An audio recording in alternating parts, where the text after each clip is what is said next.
Serial तुमसे तुम तक के आने वाले अपकमिंग ट्रैक में फिलहाल तो अनु पहुंच चुकी है बैंक और अपने पापा का साथ दे रही है। बैंक में जाने के बाद वो हो हल्ला करती है, लेकिन यहाँ पे एक बड़ी प्रॉब्लम हो जाती है। प्रॉब्लम ये होती है कि सभी लोग उसकी वीडियो रिकॉर्डिंग करने लगते हैं और वो टेलीकास्ट हो जाता है टीवी और सोशल मीडिया पे। अब बारात तो आती है, लेकिन बारात में आर्यवर्धन झेंडे और सभी लोगों के मोबाइल में वो वीडियो आने लगती है कि अनु बैंक में लड़ रही है, अपने पापा को इंसाफ दिला रही है। तो तुरंत झेंडे पहुंचता है बैंक और बैंक जाके झेंडे सारी चीज़ें ठीक करवाता है और अनु को वापस लेकर आता है, पैसों सहित। यानी बैंक में पैसे भी मिल जाते हैं शर्मा जी को और अनु और शर्मा जी भी वापस आ जाते हैं। अब यहाँ पे सब कुछ ठीक होता हुआ नज़र आ रहा है, लेकिन बहुत सारी अड़चनों के बाद अब आर्य और अनु की शादी होने वाली है।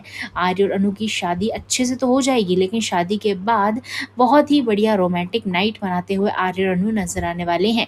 दोनों ही साथ में गोल्डन नाइट सेलिब्रेट करने वाले हैं, जहाँ भी एक दूसरे के दिल की बात एक दूसरे से कहते हुए नजर आएंगे। लेकिन इस गोल्डन नाइट में राजनंदिनी ना आए, ऐसा कैसे हो सकता है? तो यहाँ पे राजनंदिनी का फिर से आगमन होने वाला है आर्य और अनु की गोल्डन नाइट वाले दिन, क्योंकि आर्य को राजनंदिनी के कमरे में जाने की तलब होगी। वो सोचेगा कि मैं एक बार राजनंदिनी के कमरे में राज से मिले आऊँ जाके, और वहीं पे उसे वो बात भी याद आएगी कि झेंडे ने उसे मना किया था कि अनु के साथ रहना है तो राज को भूलना ही होगा, यानी राजनंदिनी को भूलना ही होगा। लेकिन यहाँ पे आर्यवर्धन अपनी आदत से मजबूर अनु को बातों में लगा कर बिठा देता है और कहता है कि मैं आता हूँ थोड़ी देर में, और बस वो राजनंदिनी के कमरे में चला जाता है।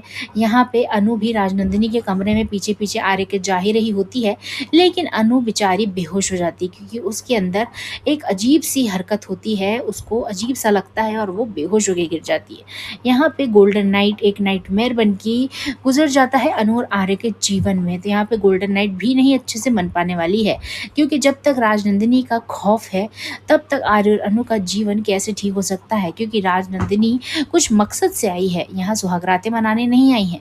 वो केवल आर्य से बदला लेने आई है, क्योंकि वो आर्य से बेइंतहा मोहब्बत करती थी पिछले जन्म में, और इस जन्म में वो अब आर्य से बदला लेने आई, क्योंकि आर्य ने उसके साथ जो किया है वो कोई और नहीं कर सकता। लेकिन आर्य को ऐसा लगता है कि आर्य ने कोई गलती नहीं करी, लेकिन ये तो हम आगे ही आने वाले अपकमिंग ट्रैक्स में देखेंगे कि आखिरकार आर्य की क्या गलती थी।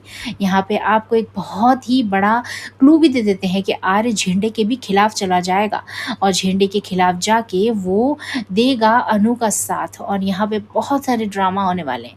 तो सीरियल में फिलहाल तो आर्य अनु का रोमांटिक ट्रैक भी थोड़ा सा दिखाया जाएगा, लेकिन राजनंदिनी की एंट्रेंस भी होगी। तो देखते रहिए तुमसे तुम तक, एक लाइक करके जाना ना भूलिए।